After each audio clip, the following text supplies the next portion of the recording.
And leaders from the Western region had talked about, indeed, yes, we don't want GMOs. Our farmers are just harvesting. And we also need, is it the high time that we need to restructure how we do maize in the country?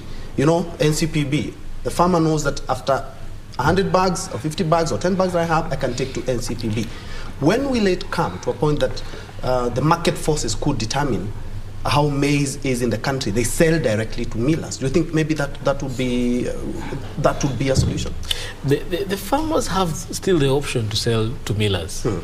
The unfortunate thing is that sometimes millers take advantage of them and demand low prices, and therefore the government has to intervene through the National Produce and Cereals Board to be able to give farmers a better deal.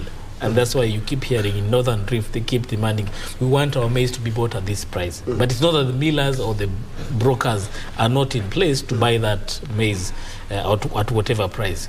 Sometimes, if you look at agriculture all over the world, whether you go to India, Australia, France, even here in Africa, no farmer is able to get a substantial or good reward for his work. It's always a very difficult a balance between governments trying to feed its people and the farmers making the most from farming. So governments always have to come in between and be able to support.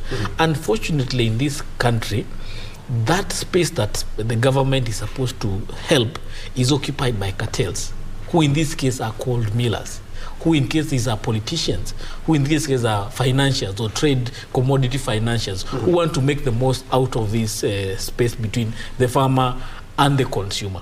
So unfortunately, our government is being misused by certain forces to take advantage of the huge demand capacity Kenya has for maize meal, and yet the ability to produce by farmer is limited.